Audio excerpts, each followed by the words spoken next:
All right, so it is Thursday, June 2nd, 2016. I'm Jess Lamar Reece Holler, and we're here with Ed Perkins at Sassafras Farm. We are in Yeah.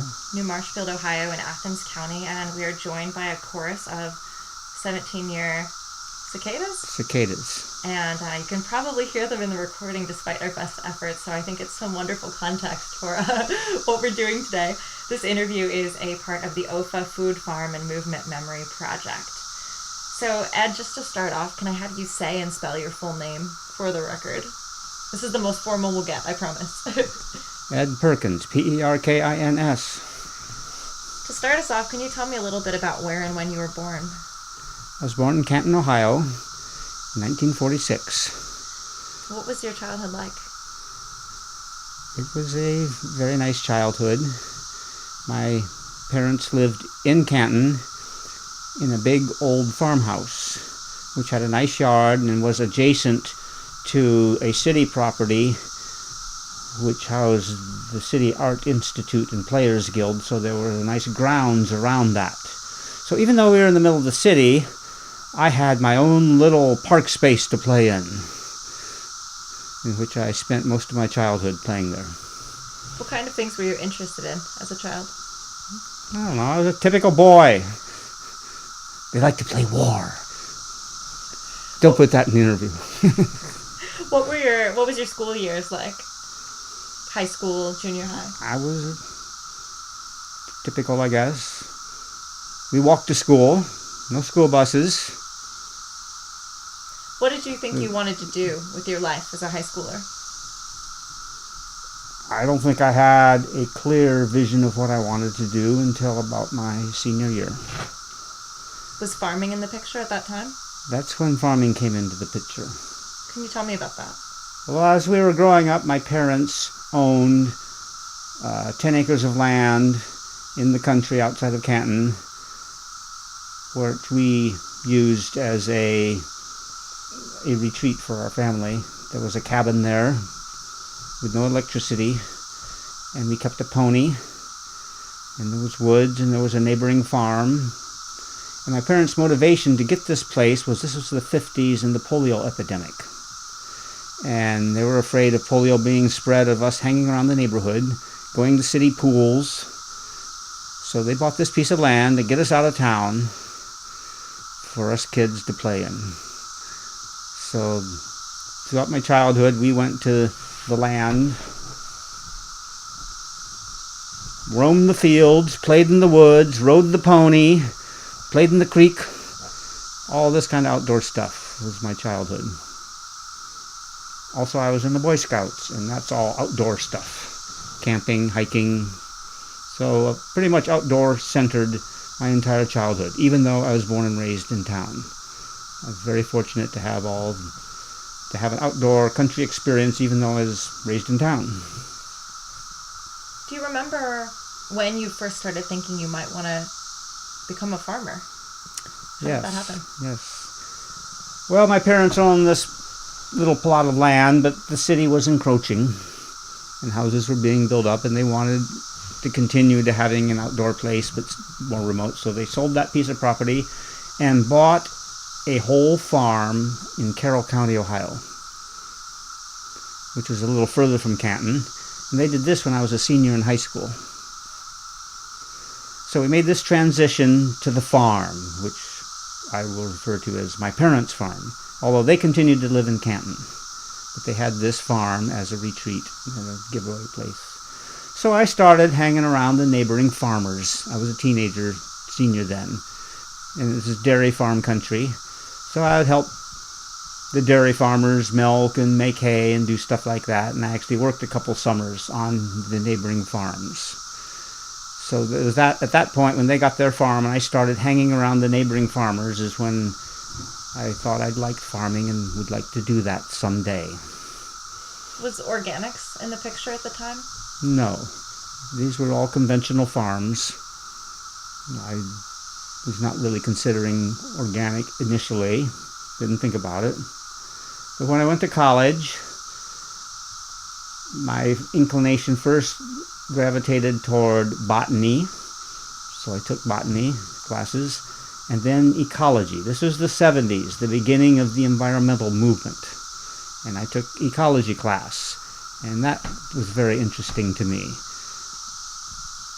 And I actually majored in botany and took ecology for my undergraduate work.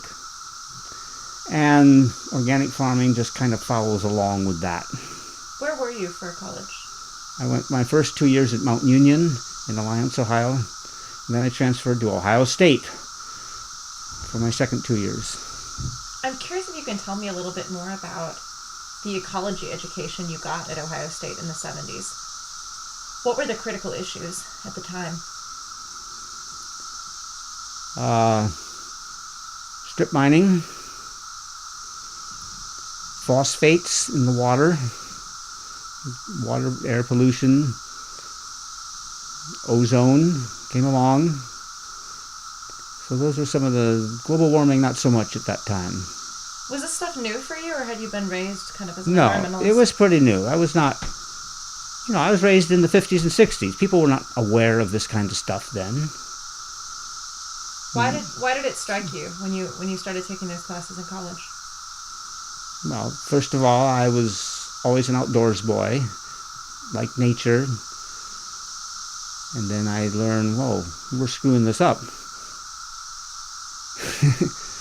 The places I like best, we're screwing it up with our pollution. So it just kind of naturally followed with my childhood running around outside to seeing, well, we need to take care of this if it's going to last for the future generations.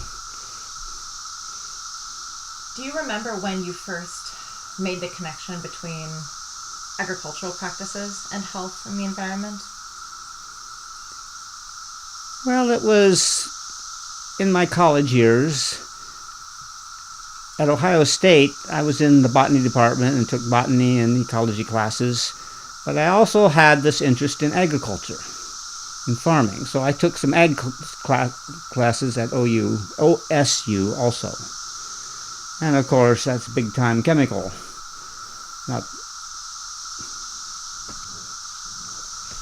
All right, so we're starting back up here again. This is part 2 with Ed Perkins here at Sassafras Farm in Athens County, Ohio, New Marshfield. I'm Jess Lamar Reece Holler, and this is the OFA Food Farm and Movement Memory Project.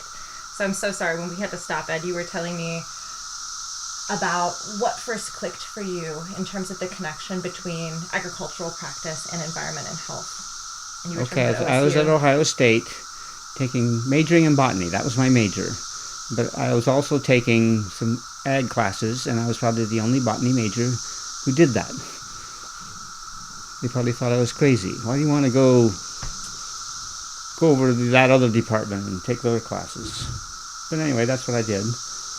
And the ag classes, like in soil fertility, they taught, well, the plant doesn't make any difference whether a plant nutrient comes from an organic or a chemical source. Nitrogen is nitrogen. It doesn't make any difference to the plant, which is in part true.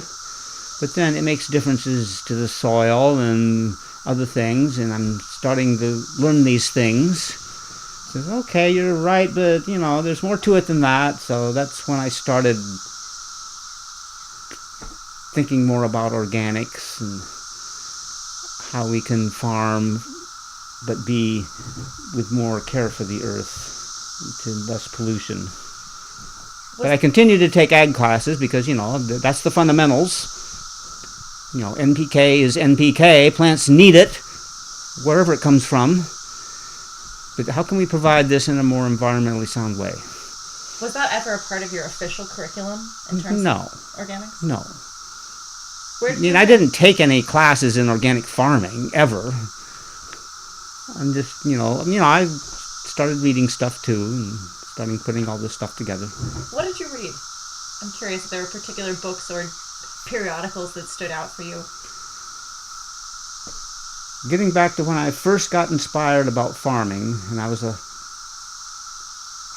senior in high school. My parents had just bought this farm, and I was living there working at the neighboring farms, and I read Louis Bromfield's Pleasant Valley, which my sister had given to me because she's an English major. And he, not necessarily organic, Lewis Bromfield, but he was very much into good environmental practices, and that also helped spur the way toward organic farming and my basic interest in farming. So I'd say Lewis Bromfield is one of the main inspirations that got me started. In terms of practices, how did you start learning how we might farm in a more ecologically sustainable way?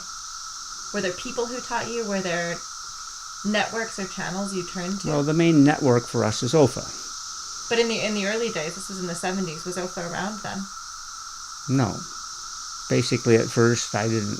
Okay, I started subscribing to Organic Farming Magazine, Rodale's, and bought some of his books. I got some of his early books, so that was a part of it, the Rodale and the organic farming books. And then when OFA was started, I started going to OFA conferences and meetings. But basically, I didn't really start learning until I started farming, and then it was basically a process of trial and error. When did you start farming? We got this farm well, to go back a step, I was at Ohio State. I went to the Peace Corps for 2 years. And I actually did a little agriculture in the Peace Corps in Uganda, in East Africa. Not that I knew anything about tropical agriculture, but they heard, oh, you have some ag classes. You've had some ag courses. Okay, you can teach agriculture. And you can run the student gardens.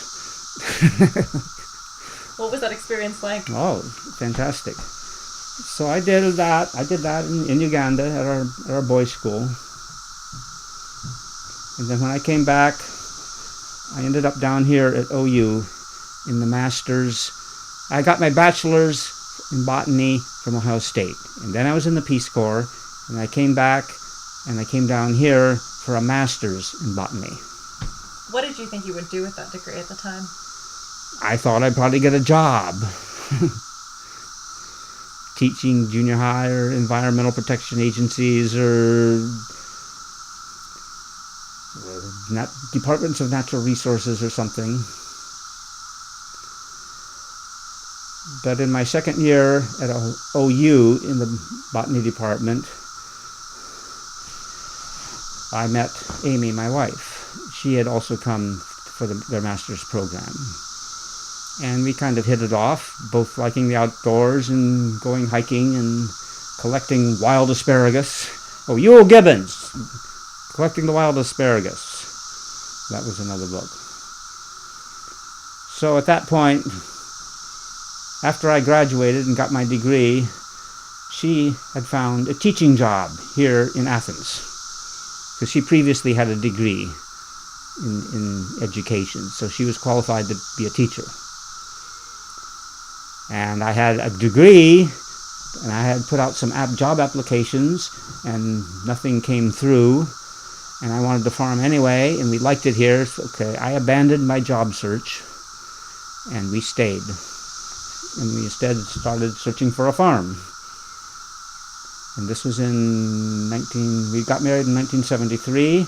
We searched for a few months. We found this place in 1974 and moved here. And been here ever since 1974. What were you looking for in a property? Cheap, but enough tillable land to use. An old rundown house that we could fix up ourselves. And boy, we found it. This hit all the priorities. So tell me about this property. What was it like when you found it? The house was rather run down. It was basically uninhabited permanent. Somebody was using it as a vacation place, but they had done no improvements. So the house was in pretty poor shape. The land was mostly grown up in various stages of secondary succession, meaning returning to forest. But there was some flat land that could be tilled, so I immediately saw that, and it was the right price, and we just jumped at it right away. How many acres? We started out with 24 acres. We picked up a couple acres since then.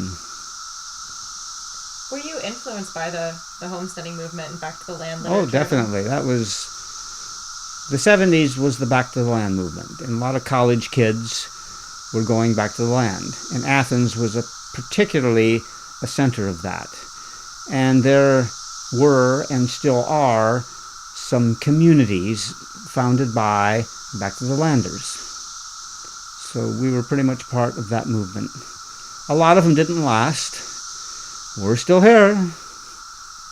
What were some of the core beliefs that motivated you at the time to try to homestead on this property? What were you trying to bring into the world? To live more sustainably on the earth. To consume less of the earth's resources, to establish a lifestyle which could be sustained generation after generation without polluting and consuming the earth's resources, which is basically the way modern society functions. And to be self-supporting economically. And doing that means farming. If you're going to live in the country, you got to do something to provide an income for yourself. So farming is the way to do that. And it seems like you two weren't alone in this sort of vision in Athens County. Oh no, there were a lot of people doing that and still are doing it. What were the networks like back then, before OFA, in Athens County, or this Appalachian, Ohio, in terms of folks getting together, exchanging ideas and resources? Were there any spaces where people got together with these kind of ideas? Before OFA? Yeah, like when you were starting out. How did you find the other people who were into this kind of thing? At the health food restaurant. Really, there wasn't any formal structures like that. Basically, you just run into somebody and find out they're doing something similar to you, and you go visit their farm. Or go visit their house and see what they're doing. So most of the people who were already doing this in Athens County, we just kind of ran into here and there. Like I said, the health food restaurant. Where was that? What was it called? It's Casa now. What came before Casa? There was one called Cooking for Life. Casa came along pretty early, but there were some before Casa. So kind of like a co-op, or? There was a food co-op. That reminded me. There was a food co-op. It wasn't organic or local, but they would pool and bring in food. We remember that for a while. But yeah, it was just kind of informal contacts then. Maybe there was something more formal going on. We weren't so much part of it. I have to ask you, were there any elders in this movement? People you all turned to as youngsters trying this out, who were kind of like the leading lights who had already been doing this for a while, or was it all other young people? Well, there were the Rodales and Wendellberry and people like that who were prominent, but they weren't personal. I mean, I never met any of them. I read their books. As far as somebody individual actually here in Athens, maybe there were. I didn't know any of them. When we moved to this farm, there were several old-timer neighbors. There was a guy up there named George. There was a woman down there named Mabel, like in their 70s and 80s, and we would visit them and talk to them. And they weren't organic, and they weren't back to the landers. They were just local, lifetime country folk. And I think we got some good tips from them. What do you think they thought about you guys coming out? Oh, I'm sure they thought we were crazy. No, I don't know what they thought. They accepted us, and they were good friends, and we enjoyed visiting them. And at the time, was your vision to just grow what you needed on the farm, not to sell off farm? No, we'd always planned on raising cash crops. Initially, it was raising cash crops, but also growing and producing and making everything possible for ourselves. Tell me more. What kind of things? We took a hand at trying to make soap. My wife made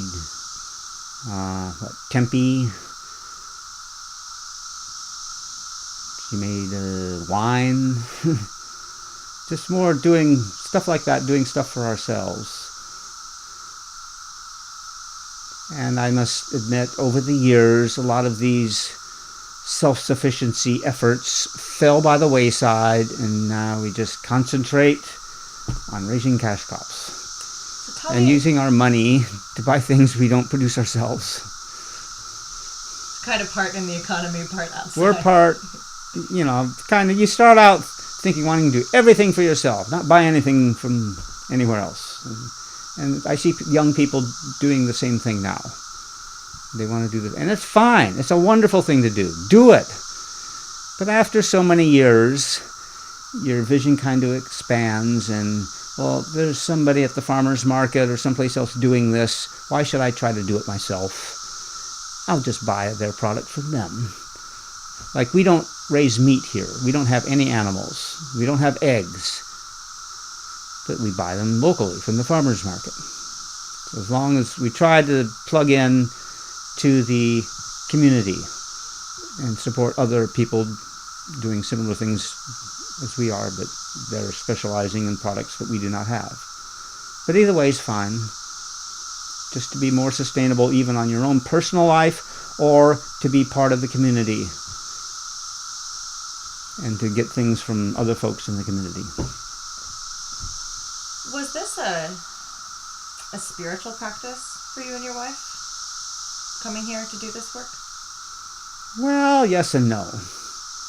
I know some of the hippies in the early movement, they would stand in circles and pray to the Gaia gods, and to me and Amy, we were never like that. I feel connected with the earth because I work with it all the time. Amy is active in church. She goes to conventional church. I go occasionally. So in the conventional way of thinking, no, I would say it's not that kind of spiritual.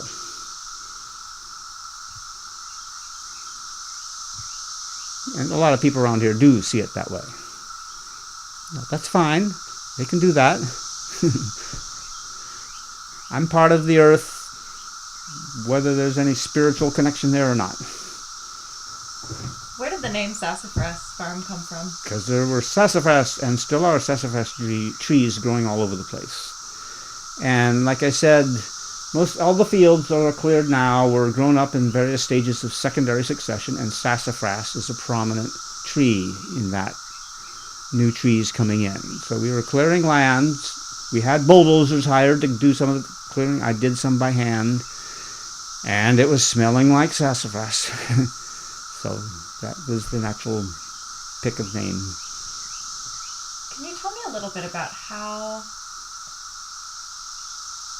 you established your farm? What did you choose to grow, and how did you lay out the farm in those early years? I'm assuming there might have been some things you tried that failed and you changed there later. Sure were. Trial and error has been my major teacher. We had OFA then, and we had other people doing stuff, and I would listen to them, and I would go to farm tours, and I would read, but boy, when it comes down to it, you don't know nothing until you try it. What did you think you wanted to grow in terms of the vision when you came here? Okay, my initial vision was all wrong.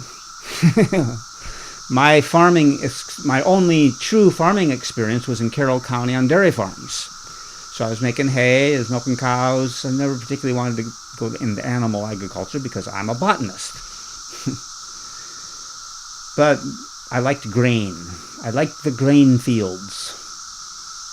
So my first envision was grain, to grow wheat and corn and stuff like that, and make flour, whole wheat flour, cornmeal, soybeans, soy flour. And we actually did that for several years.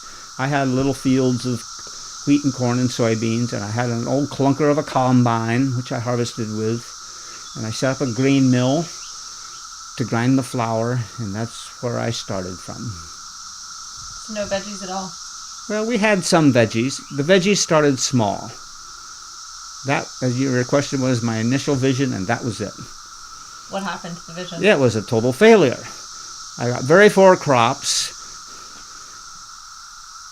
All right, I sold some flour at the market, but you don't get much money for selling flour. There wasn't hardly any money in it. And it became very obvious to me very quickly this is not going to work. And then the vegetables started to expand, and the grain fields decreased until I gave up on it. And then all veggies. On a small acreage, veggies, fruits, herbs is the only practical thing.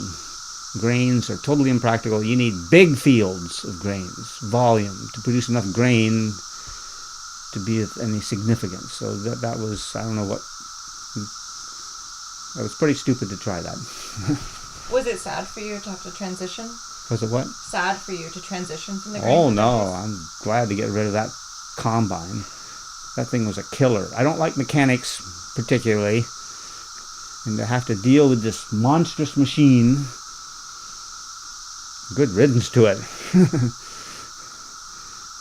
So that's just an example of, your childhood, adolescent dreams, how when it comes down to reality, it's all right to try it, but admit defeat and go on. So you've decided that for practical reasons, you're going to be a vegetable farm. Oh, absolutely. What did you... And I started getting into it, too. Getting interested. I wasn't all that interested at first in veggies, but the more I did, the more interesting it became. All the varieties to try, and man, it's still, every year, something new to try.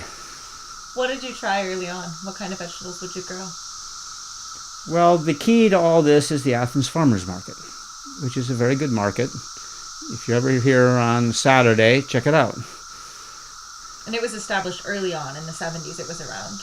It had just started when we were getting started here at the farm. We were not the first vendors there, but we were in there a few years after. So what do people buy? They buy tomatoes and peppers and cucumbers and lettuce and squash. Pretty much what can be grown that people would buy. That was the main criteria. What did people want to buy from you in particular? Well, this has developed over the years. It's been a 40-year process. We've been here 40 years now. But as it worked out, the greens, particularly lettuce, has become our biggest, crop.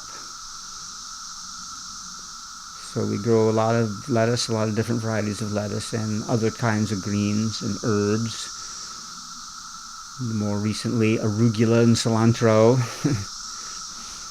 If I hear of something or see something that's needed at the market, or hear something people might be interested in, I'll try it. So it's just a slow learning process. Over the years, where have you gotten your seeds? Seeds? Yeah, where starting out, where did you get your seeds, and how has that changed over the 40 years? I suppose initially there was the long-established seed companies like Burpee. I think there was a group seed order, I remember, very, very early. They did order from Burpees. And the organizers were hippies, and they apologized for ordering from this corporation. But then some more socially sound, appealing companies came along, like Fedco, which is a cooperative, and Johnny's, which is privately owned, but they cater to a lot of specialty greens. And when I learned about these, probably from fellow farmers through OFA, I've learned about these catalogs and started ordering from these catalogs, and pretty much those are my two main suppliers, Fedco and Johnny's. I also wanted to ask early on, one of the things I've been discovering in my conversations with pioneering organic farmers is how tricky it could be to find amendments for the soil, to find fertilizers, things like that, to find compost if you weren't making it yourself. Did you seek out sources of off-farm inputs early on? I've always used manure. We've had a pony, and we had a couple ponies once, and now we have a pony and a donkey, so we've always had some supply of manure. It was never enough, but a lot of people around here have horses, and it's not hard to find horse manure. They're glad to get rid of it. which is actually a shame. They're just robbing their own soil. And from the very beginning, if I saw somebody with horses and a manure pile in their yard, oh, okay. All right, so this is part 3. We're talking with Ed Perkins at Sassafras Farm in New Marshfield, Ohio, Athens County. It is June 2nd, 2016, and I'm Jess Lamar Reece Holler with the OFA Food Farm and Movement Memory Project. We just took a break to follow Ed and his daughter Rebecca as they were packing the truck for the Thursday Athens Farmers Market. So, Ed, I'm trying to get back to where we were. I think we were... Many cicadas in. Oh no. I don't know, where were we? I know you were talking to me about the transition from grain to vegetable farms, and I was asking a little bit about where you got your seeds and your input. Yeah. I guess I wanted to ask, since we were just talking about farmers markets, can you tell me a little bit about what the consumer base was like for Sassafras Farm when you started this off? Who was buying and who was seeking out organic produce? Well, Athens is a university town. So, Ohio University is there. They get students, professors, and a big turnover every year. So that really makes the market. Rather than just a small town with only the local population, you get this influx of outsiders, many of whom are more interested in healthy foods and organic foods like that. So that's always been the driving force behind the Athens Farmers Market. And what was the first year you started selling from Sassafras? Do you recall?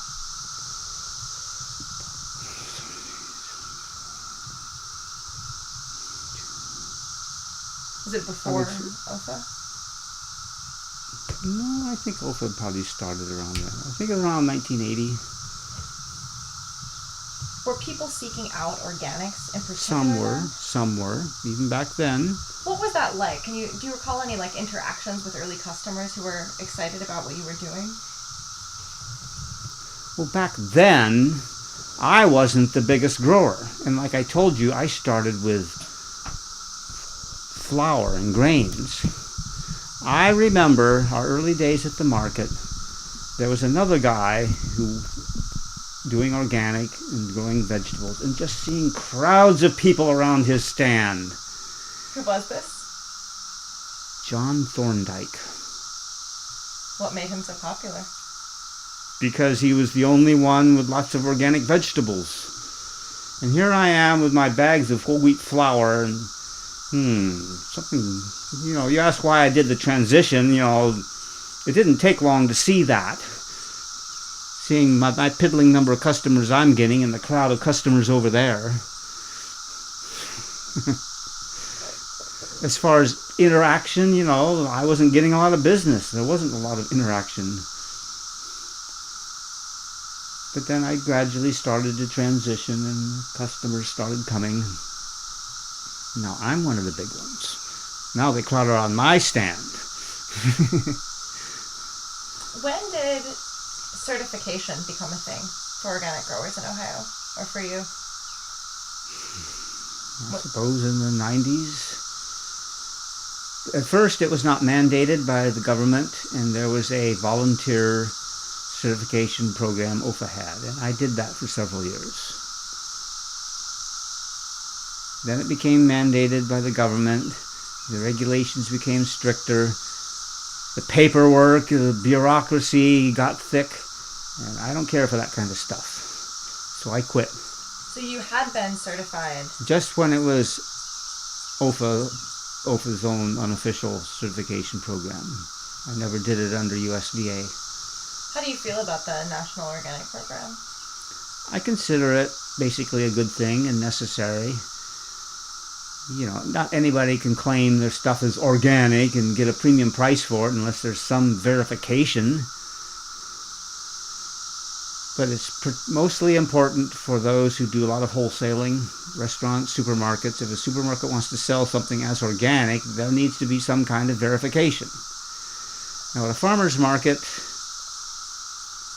it's a different situation. You have personal contact with your customers. You can do a farm tour. You can bring people out. There's just more trust there. Let's see. So actually, for selling at the farmer's market, it doesn't make that much difference. I don't use the word organic at my stand. How do you describe your practices to a customer? Of course, Rebecca just left with the signs. You could have got a picture of the signs, I should have. They're gone now, unless you want to stop in Athens before you go home. I might do that, actually. You could. Let me warn you, the Thursday market is pretty poor. I'd love to see. Just a handful of vendors and customers. I told Kip and Becky I might try to stop by and say hey to them, so if it goes they on will long be enough, there. I may see. Becky comes. It runs from 4 to 7.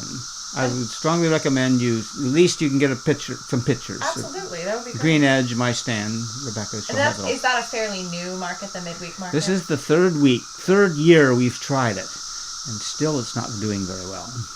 We're making special promotional efforts, and today is a special promotional effort. I heard there was a raffle, or there's a raffle. I just sent goods for the raffle. There's the kids' bouncy castle. There's live music, trying to stir up some interest in it. How does it change your farm practices trying to prepare for 2 markets a week? Is it different? 3. 3. Okay, so it's too much. Where do you sell? Athens on Saturday?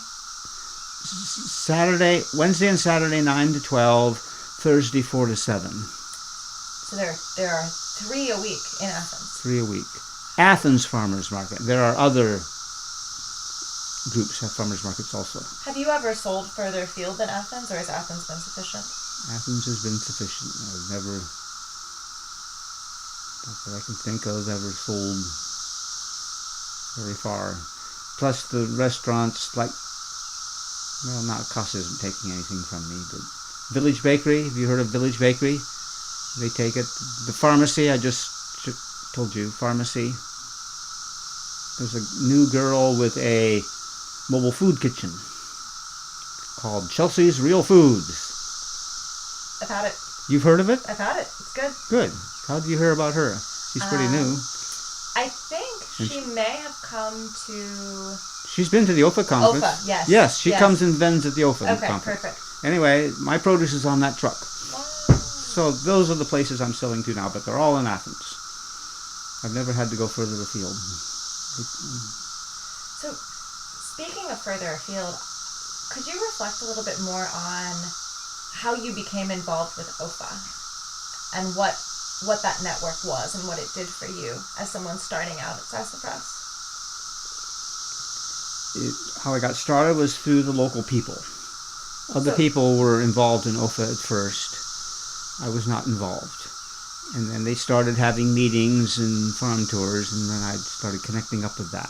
Do you remember your first OFA conference? Or the first I do. event? It was in a church in Columbus. I don't remember the name of it. They can tell you, I'm sure. I think it was like the first one. I don't know if it was the first one of the first ones. I don't remember anything more specific about it, but I do remember this church and lots of young guys people. There's a lot of women in this. There are a lot of women farmers. I'd say almost half of the organic-minded farmers at the farmers market are women. So a lot of like-minded people like that at the OFA conference, and it was very inspiring. What did that network do for you?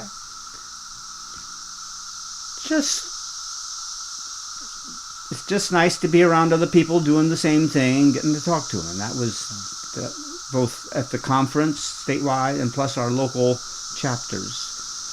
Our local chapter, and I'd say the most valuable thing to me was not necessarily the conference, although that was always interesting. It's the local chapter tours. You go around to each other's farms and just being on somebody's farm. Oh, and I would try to go to an OFA statewide farm tour also. I like farm tours best. To actually be on a farm and actually see what's going on rather than being in a conference and listening to somebody talk. Why? So OFA provided that network for us. And why farm tours in particular? What does it matter for you as someone based here in Athens County to see a farm that's in, I don't know, Marion County? It's a different soil type, it's a different economy and culture. No. Every farm's different, whether it's in Athens County or somewhere else. Everybody does things differently. It's just really interesting how everybody has a different approach. There isn't any one way to do this. Whenever I have a tour here, I try to point out, this is what I do. This is not necessarily the only or right way to do it. Farming is not a science. It is not more of an art than a science. There isn't absolutely one way to do things. And that's what's interesting, to see how other people do it. And the best way to see that is to being on the farm, looking at the crop. Are there ever any practices or techniques you've picked up from visiting someone else's farm on a tour? I'm sure I have, especially varieties, types of lettuce. That looks good. Maybe I'll try that. Kind of pick other people's brains. And they do the same with me. And I'm always try to be open with anything I can tell people. I wanted to ask you more about what the chapter network was like in Athens, because it seems like there's a very strong showing, or was a strong showing, of early organic farmers here in Athens. Was. Okay, tell me more. Well, there still is. There's still a strong showing of organic farmers, just OFA is not longer very active here. So there I was chapter president for like 10 or 12 years. And how many farmers in Athens County or this area participated, would you say? We had at least a dozen farms who would actually participate. And I made sure there was regular farm tours and activities and stuff like that. But somebody else took over, and then somebody else after that, and it's kind of fallen by the wayside for now. I hope somebody will pick it up someday and reinvigorate it, but so far that's the state of affairs here. I'm not going to do it again. I've done my turn. Somebody else's turn. Do you think the demand for local and organic food in Athens has changed since you began? Well, it certainly has grown. The farmers market was maybe a couple dozen people when I started, and now it's approaching 100. 100 vendors? Yeah.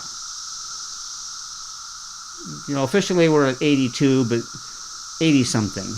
I'd say it's approaching 100. So, it's 80, in the 80s now. And we've pretty much outgrown our space. That is a limiting factor, and that's a whole other issue of the farmers market. We don't need to get into that. But we are kind of limited by space right now. But, if you go from a couple dozen to 80 farmers, then that means the number of people, the customers, had to increase along with it. So that has been several-fold increase. I'm curious what your take is on why this culture exists in Athens, because it's kind of unique in Ohio. I mean, this is really a place I think of as being a pioneering space for local food production and demand. The university is a big thing. People like me came to the university and stayed, and there are others like me. It's the terrain. Southeast Ohio is hilly. It is not prime farmland. It is not conducive to expansive fields of corn and soybeans, which dominates the rest of Ohio. I mean, there are a few bottom land, and there's a few big-time farmers. Not big time, but bigger. Driving around, you see fields on the bottoms along the rivers. But mostly this hilly ground is not conducive to big-time agriculture. And economics, it's relatively cheap. Cheap land, relatively cheap. I mean, it's getting more and more expensive, but hilly land. And a farming operation like this can fit onto this kind of landscape, whereas big corporate ag does not fit on this landscape. And also just, the wildlife, the nature, the forest, it just attracts people like us. I like being surrounded by woods and 17-year locust cicadas buzzing in the woods. I was curious if you could tell me more, having just met your daughter Rebecca getting ready for market. How did coming out to launch this dream at Sassafras Sassafras Farm impact raising your family? Well, it impacted them that they are simply not conventional city kids. You had how many children? We have a son also. And they both still live here. None of them are farm or are interested in doing it, but I think it left an impact on them that they appreciate it. And it was kind of hard for them as teenagers, I think, because they didn't really fit in. You're not so long out of high school, I'm sure, to know what that's like. If you don't fit in, if you aren't exactly like everybody else, you can get teased and picked on, and my kids were, because even in a place like we this? were different. Well, they didn't go. We made the mistake of sending them to the local school, not to Athens. So not as alternative at the local school? You know, the country schools. In Athens, it's different because you have the university and you have university people and foreign students, and you have much more cultural diversity. So they're more tolerant of people who are different in Athens than out here. As far as kids go, teenagers. Did your kids work on the farm for a lot of their youth? They did, but maybe they would dispute this, but I don't think I ever had them work hard. Rebecca works pretty hard now, but she's basically working to pay for her rent. So she lives on a property that's part of the larger farm still? It's the house right up there. It's on our property. Did you ever have off-farm employees? We still do. Okay, tell me about that. How has that changed over the years? Well, it started out with just family, but as the farm grew, I needed more help, so I've always, for the last good, 10, 15, 20 years, I don't remember how long, started bringing in extra help. And I've got a young couple who just live down on 56 right now, working for me. Just like a few hours a week, but I've had different people, students. So yeah, we need extra help. It's one of the things I wanted to ask you about. I know for many people, OFA has also been an educational network or a way that aspiring new farmers can get training. Did you participate in any on-farm education, or informally or informally, here at Sassafras? Informally. I know they have what do they call it? An internship program, or they used to. Like an apprenticeship. Apprenticeship. Like a listing. I've never done it through OFA. The farm help I've had has been kind of informally like that. I consider my outside help like interns. And they're always people, not just laborers, not just here to work, they're here to learn, and I try to teach them what I can. So I consider my outside help as interns also. Have you seen the reason that people are seeking out work on a farm change over the years from when you started? Are young people and there's always been a certain number of young people who are attracted to it, just like I was. Same reasons? Yeah, sure, same reason. Particularly in a university town. And particularly the setting and the culture of Athens is a mecca for this kind of thing. So they come to the farmers market, and every year I get asked by a few people that they could work for me, and I usually feel bad to have to turn them down because I've already got my help. But it's easy to get help here. There's always people drifting around looking for help. Green Edge is good at this because they do have interns, and you're going to talk to her. They're a bigger farm, of course, but they employ quite a few interns. And I'm glad to see that. In terms of education networks, I'm curious, since you started off early in the 70s, were you able to turn to extension or universities or land grants at all for questions or support? Well, I can get, and I just got, a soil test through extension, so I would take soils there. The extension agent will give the fertilizer recommendations, which I usually don't follow. How come? Well, like pH, lime, if a field needs lime, I'll consider that. But I'm not going to apply chemical nitrogen because or phosphorus because my fields are low. My yields are good enough with my organic practices. I haven't used a lot of that. Well, but okay, there's an agronomy guide. I have it. It gives seeding dates of like forages. I do a lot of forage cover cropping, and so it gives information on that. So sure, there's information there I can use.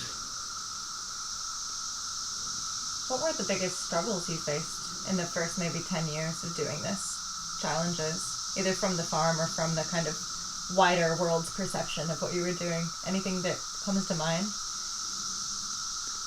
Well, as far as on the farm, the biggest challenge has been the deer. I started out with no deer protection at all. And it wasn't bad at first, but the more you grow their favorite foods, the more they find out about it and start zeroing in on it. And the favorites would be? Well, tomatoes, sweet corn, sweet potatoes. So I've gone through different levels of deer fencing, which work for a while. Different deer scare techniques work for a while and then fail. So I just spent all winter rebuilding my deer fence.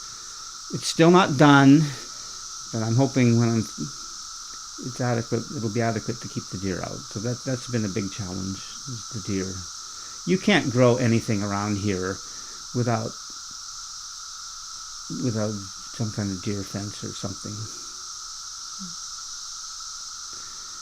And figuring out what to sell at the market, how to make money. The market becomes glutted with, now there's a lettuce glut, and pretty soon there'll be a tomato glut. We've got big growers coming up from the Ohio River. We got growers with gas wells that can heat greenhouses and get their produce earlier than I can. So it's always a challenge. Have you felt like the practices you started out with in the 70s have remained adequate? The basic practices, yes. But then something new comes along, like row covers. There's a whole new generation of floating row covers, which are a great benefit. So something new comes along that. Do different kinds of organic sprays, insect sprays. If I read about something in the catalog, I'll try it. So there is a lot of development going on, new products available. I'm even getting some new equipment. I've been using nothing but old equipment for many years, but I got a new tractor a few years ago, and now I'm picking up some new equipment which works better. I'm curious, just as you mentioned different organic sprays, one of the things I wanted to ask you, since we started off talking about how your environmental education really led you to organic farming, do you have any health beliefs about food and about inputs that health in terms of like the healthfulness or toxicity of things that go on food that guide your practices? Is it coming from more of an environmental perspective, like this is damaging to rivers and streams and fish, or is it more from a personal health perspective at all? Like, are you concerned? I would say not so much personal health perspective. I know there are chemicals out there which are harmful, can be harmful to people's health. Amy and I, are not extremely... some people are just belligerent about no chemicals at all, like our neighbor. I'm not so much. I actually think the conventionally produced foods is pretty good, even in spite of all the chemicals they're using. Good, and what do you mean by good? As far as health-wise, they have controls over it. You don't spray so many times days before harvest. The chemicals they're using have become safer over the years. You're not using DDT anymore. They have good agricultural practices. So the conventional farming system has been moving along and improving quite a bit. I don't see them as the great evil, like some people see it. Did you used to? I don't seek out organic food.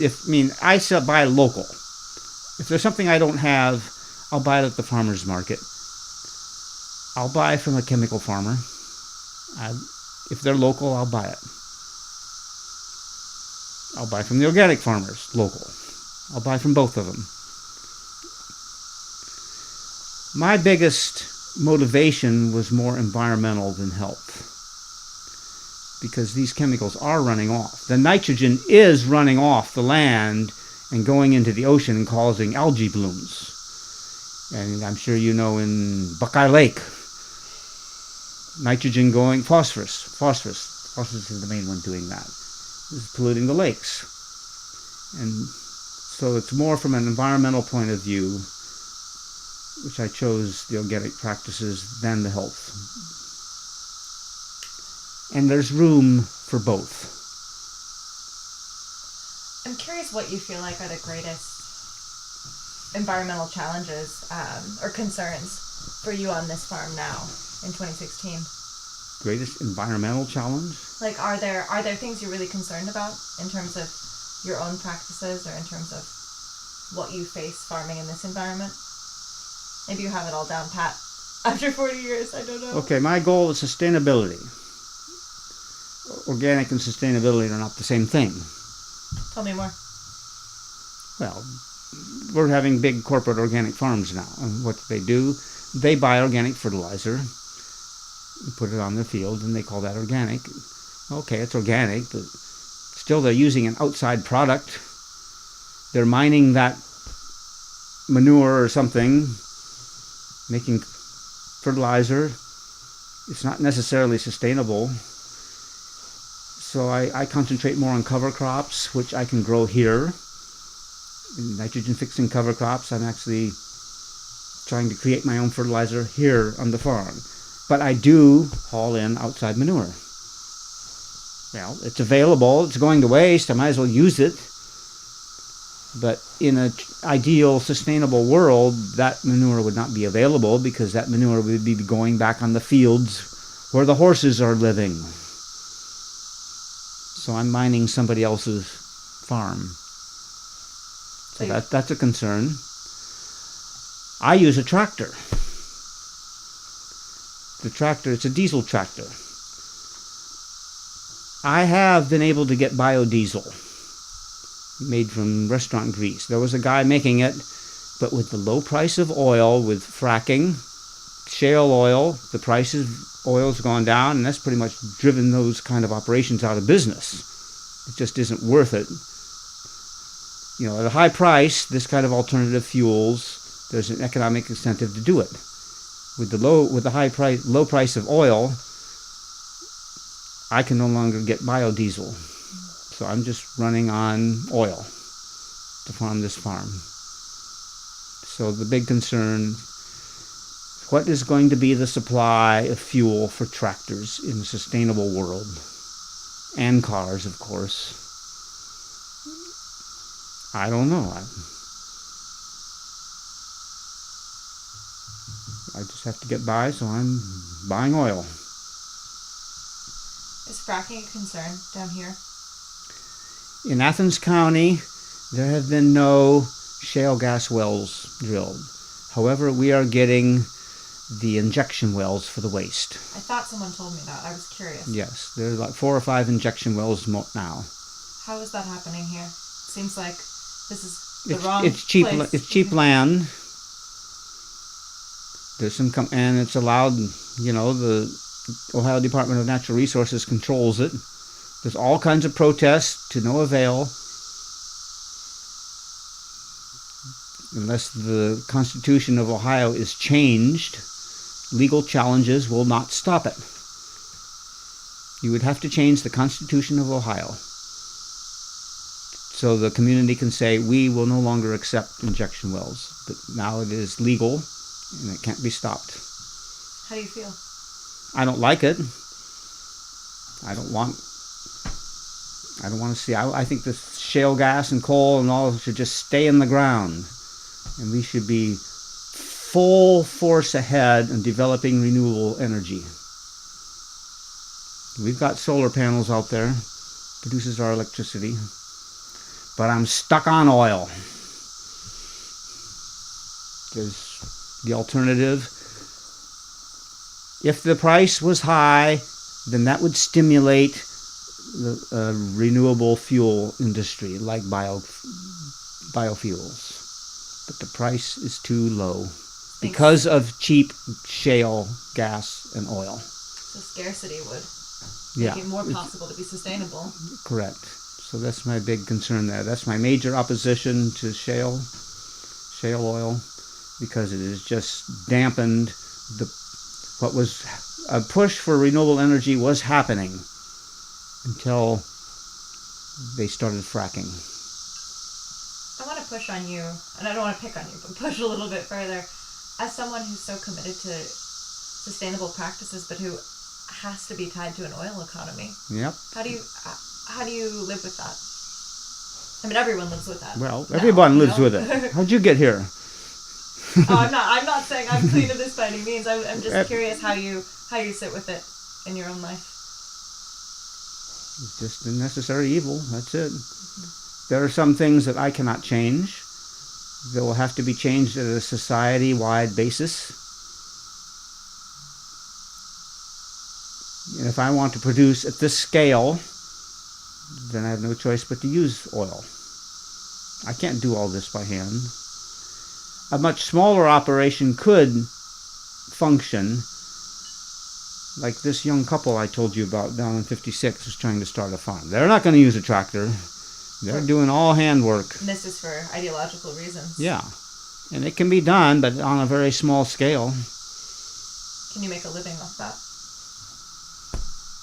Like, could you I don't know. Get by being smaller? I don't know. I could probably get by now, but to pay off a mortgage, the place is paid for. Sure, we could get by now if I just abandoned the big fields and just concentrate on my smaller area. We could get by, but I want to see another family move in here someday and be able to support them too. Society has to come up with an alternative. I can't just have to sit back and wait. I think it's time to go out. Have we done enough here? Yes. Can I ask you like 2 more questions? Two more. That's all. Okay. So I wanted to ask you about succession. I know a lot of the farmers I've talked with. You mean crop succession? No. Your own thoughts about what will happen with this place if you want to retire. What will happen? Yeah. What are your thoughts on that? Okay, I believe in sustainability. I want this to be a sustainable farm, using oil. Not. I wasn't trying to pick on you about that. Anyway, a part of sustainability is economics. You have to make a living. Believe it or not, you have to make money. So I have to be able to continue making enough money, and I want to see another family someday move here and take over and live like we did. Neither of my kids, they're interested in it. They've all worked here. But they're not the ones who are going to do this. So I hope to find a young family someday who are willing to. They will start out living in the house up there where Rebecca lives. So they have a place to live. And we will work together. And then we'll figure out maybe a land contract or something, transition. That is my plan. But I do not want to see this place abandoned. And I have seen quite a few farms, and old-timers like me, as they get old, they make no provision to pass the farm on to another, and the fields gradually grow up in brush, and all their life's work, okay, it doesn't amount to nothing. It goes back to nature, and that's a good thing. If anything, at least it goes back to nature, but still, I'd like to see it remain a productive farm. Can I ask one last question? Okay. You tired of me? Yeah? Okay. We can talk more off tape. You can give me some feedback. But I'd love to know what's kept you doing this for the 40 years. Why keep growing food? Well, I guess you just call it commitment. I like it. I have this commitment to make this and leave it as a sustainable farm. If I just give up and walk away from it, I've broken my commitment. I have a commitment to this piece of land. I enjoy it. It's always new. There's always something new to learn every year. And I can't imagine what else I could do. I'm retired. I'm retirement age now, but over the years, I don't want to sit around and retire. Do what? Go to the senior citizen center and play bingo? I've got to work. I couldn't sit around and do nothing, sit in an office or do anything else. Can I ask you one more? I know I'm past. Hey, you said I said two. I know.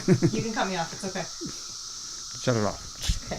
Well, thanks so much. Once again, we're talking with Ed Perkins here at Sassafras Farm, Athens County. I'm Jess Lamar Reece Holler. It is Thursday, June 2nd, 2016, and this is the OFA Food Farm and Movement Memory Project. Thanks for listening.